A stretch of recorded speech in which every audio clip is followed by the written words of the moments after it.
I'm sure we have all been in this situation before. You launch up Stellaris and you choose to create a new empire.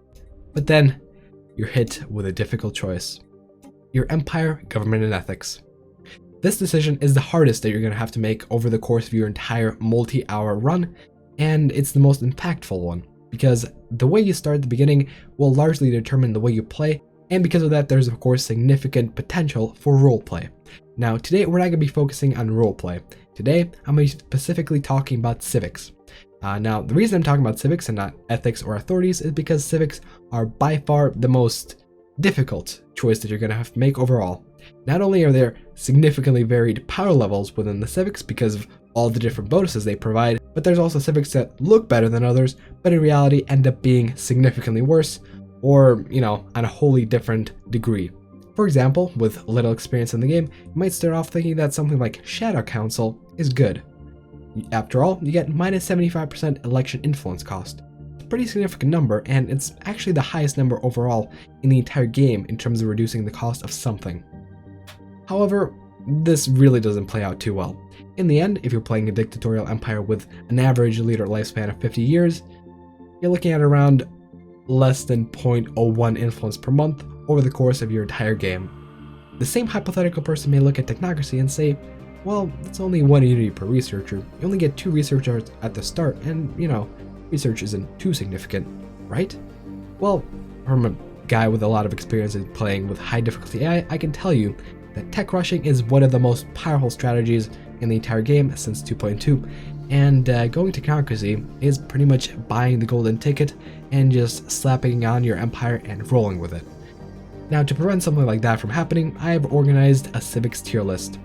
This is a culmination of 1,200 hours of game experience and 7 days of actual research into this. I actually had to play for roughly 2 to 4 hours every day to figure out which civics are actually god tier and which ones are not, because there's a lot of contention out there, and so I've taken upon the challenge and actually came up with something that is relatively decent. Now, first thing you'll notice about this civics tier list is that there are 6 distinct ranks in it: SS, S, A, B, C, and D. These tiers approximate the power of the civics, and the civics within a tier list are approximately as powerful as each other, although there is of course some variability within the power level. And of course, power level is going to be somewhat determined by the way you choose to use the civic. If someone takes cutthroat politics, for example, and never uses any edicts, they're going to be wasting the civic slot. That civic to them is going to be tier D. On the other hand, someone that's only using influence for edicts might consider it rank A. So of course, there's some bend to this tier list, and this is dependent on an overall situation where the enemy is at high difficulty, either a player or a high difficulty AI. Some of the civics in the tier list could have been a little bit higher if the AI in consideration was actually like Commodore tier without any bonuses to its production, but since we are considering Grand Admiral difficulty AI and higher, the positions of this tier list are justified by the difficulty of the environment. I do also have to mention some caveats within the tier list. There are civics that get significantly better over time, and over time I mean roughly year 50 or so. So if they're better past year 50, they're marked with a large green arrow pointing up, and if they're worse after year 50, they're marked with a red down arrow. And so this indicates that some civics are better chosen as the third civics, and some civics are better dropped when the chance arrives. You're also going to see that some civics are marked as locked, which means that they're one of those that are only chosen at the start of the game and cannot be removed later on. And of course, there's a selection of civics that are just literally worse than nothing. These 3 specific civics, Barbaric Despoilers, Criminal Heritage, and Feudal Realm, are literally worse than if you chose not to choose a civic. But anyways, enough disclaimers, and let's actually start covering the more interesting civics, which are going to be in the SS tier. First and foremost, Technocracy. Now, I've covered this briefly before, but Technocracy is amazingly powerful. By allowing you to have Unity production out of every single researcher, you get a lot more Unity production overall when doing a tech rush. Tech rushing is the most effective way of beating high difficulty AI or players in the late game, and being able to completely focus on that and not even have to dedicate any buildings to Unity is extremely efficient and allows you to progress a lot faster. And so you're just going to be consistently ahead of the curve in Unity and tech production. Next up, Driven Assimilator. This civic was once so powerful that you can achieve parity with a year 2300 tech rushed empire at year 50.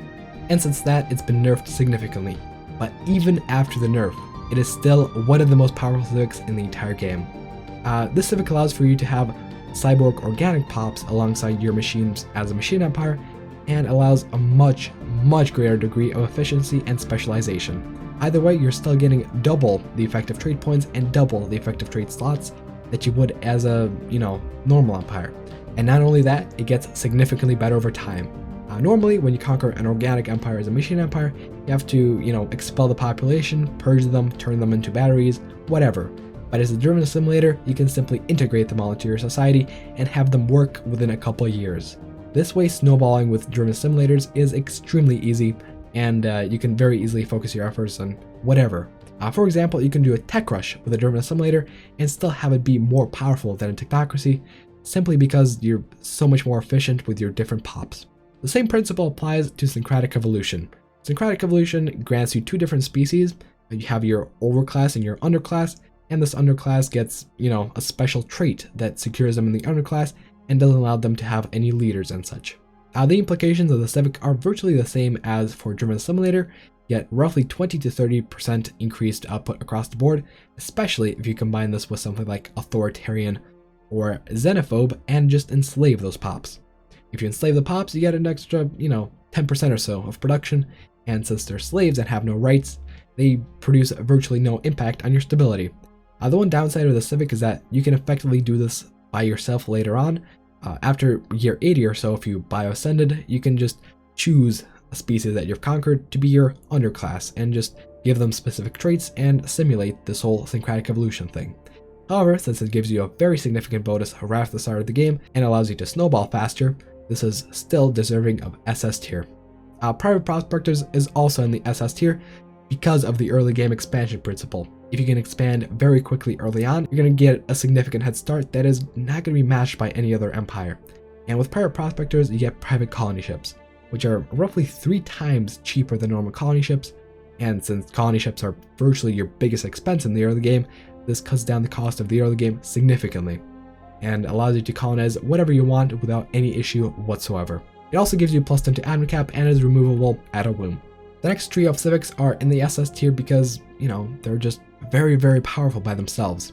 Fanatic Purifiers, Devouring Swarm, and Determined Exterminator change your playstyle to the genocidal playstyle, in which you cannot interact diplomatically with other empires, and all you have to do is conquer the galaxy, eat everyone, and just establish yourself as the sole empire. Fanatic Purifiers and Devouring Swarm grant you some pretty nice bonuses. Fanatic Purifiers is the best militarily with a 33% fire rate bonus, and Devouring Swarm is also pretty good overall with the, extremely cheap star bases. A Determined Exterminator, however, is a bit more mixed. The bonuses that it gives are not as significant. However, you still have the option of diplomatically interacting with any other machine empire. This means that you can trade and do everything a normal empire can do as a Determined Exterminator, as a genocidal race, as a purifier. Now granted, this does hinder your expansion a little bit if you're surrounded by machine empires, but at the same time, you're also safe. Safe and powerful. Of course, all 3 of these civics are locked, and so if you choose to go with them, you're gonna have to stick with them. However, Fanatic Purifiers has a catch. You have to be a fanatic, xenophobe, spiritualist, or militarist, and, if you choose to shift your ethics, this civic gets nullified, and you can interact diplomatically with any other empire just as you normally would. These are some of the most powerful civics, and they're definitely the most fun to play. Next up, we have the S tier of civics. These are the second most powerful civics in the game, and are very powerful additions to any empire that chooses to use them. First up, we got Rogue Servitor. Now, some of you may think that this deserves a much lower rank, but there is a very good reason why it's an S tier. First and foremost, stability. When playing Rogue Servitor, stability skyrockets. And that is because the political power of the Biotrophy pops absolutely destroys the political power of all the robots living on the planet, resulting in a very high pop approval and resulting in a very good stability bonus. As a Rogue Servitor, you can get approximately 20 to 30 stability on all your worlds just from that, and that is not to mention the extra unity that you're going to be producing. Overall, as a Rogue Servitor, you're going to be growing a lot of pops. Those pops add up to a lot of unity, and in the end, you're going to be rushing unity a lot faster than other empires, and you're going to be getting to the end of the unity tree and therefore getting bonuses a lot earlier. Also, since you are growing pops and pops are the key to building slots, you do get a lot more building slots. A set of 20 organic pops requires approximately one unupgraded consumer goods factory worth of consumer goods, and one of those specific building slots to actually give them housing. As a result, if you have even more than 20 pops, you get a lot more building slots, and in the end you're going to be able to build a lot more buildings, and a lot less of them are going to have to be high tier and upgraded, and requiring specialized resources. Similar to the Driven Assimilator, you can also conquer other empires pretty easily and subjugate their pops and integrate them into your empire with relative ease. Now granted, if the empire that you're subjugating doesn't have any robot pops around, it may hurt a little bit. Conquering a normal empire as a machine empire actually makes all the robots subservient to you and makes them very nice workers. And if you don't have all those extra nice workers upkeeping all those extra organic pops, well, you might have some issues. So make sure you know who to target, and you'll be just fine with rogue servitors. Next up, we got rock breakers. This basically increases the mineral production of your empire by 25% if you're mostly relying on actual pops producing the minerals. The reason rock breakers are an S tier and mining guilds are an A tier is because minerals are a lot more important to a machine empire because you have to directly convert them to research, for example, and you get a lot more efficient jobs in terms of alloy and consumer goods production. Next up, we have inward perfection. Now, there is some criticism to the Civic because of the diplomatic detriments that it gives, but if you're planning to play a pacifist empire anyways, this is a very good option overall. You get a very significant amount of extra bonuses. You get extra pop happiness, you get extra growth speed, and you get extra unity production. Overall, it's quite powerful, but the diplomatic restrictions really do suit it more to a pacifist gameplay. However, just like Fanatic Purifiers, you can avoid the effects of the Civic entirely by just switching your ethics to something that is not pacifist. And that is one of the reasons why it's actually high up instead of being an A or B tier. Because if situation calls, all you have to do is embrace a different ethic, and all your diplomatic restrictions will be gone. Next up, we have Byzantine Bureaucracy. It provides a flat -10% amenity and housing usage to all your pops. Obviously, this gets way better over time, and when you have actual overcrowding issues on your planets, this may really save you. You can also get extra administrators from a special building, though I have found that to be moderately useful, because generally you want to use your building slots for consumer goods, alloys, or research. Agrarian Dell is also very good as an S tier civic. In the first 50 years of the game or so, you virtually never have to build any city districts, and you can focus all your production on actual, agriculture, energy, or mining. It also provides some extra amenities from farmer jobs, and so amenity issues in the early game are easily solved by just making a certain planet a food planet. And by making a lot of planets food planets, you also get extra bonuses from growth and such. So overall, it's very nice, and the only reason it goes in value over time is because with it, you cannot actually unlock the Eco Monopolist. Because, Eco is one of the most powerful things that you can create in the entire game, and the way to combat this is by taking Agrarian Dell off your civics in order to be able to obtain the Ecology project. Next up, Meritocracy. Meritocracy is just straight up good. It gives you plus 10% to specialist output and gives you extra leader cap. Rapid Replicator is also one of those things. Extra pop growth speed. Why the hell not? A Distinguished Admiralty is also quite powerful in terms of a head start, and is actually useful throughout the entire game if you're planning to go to war and such.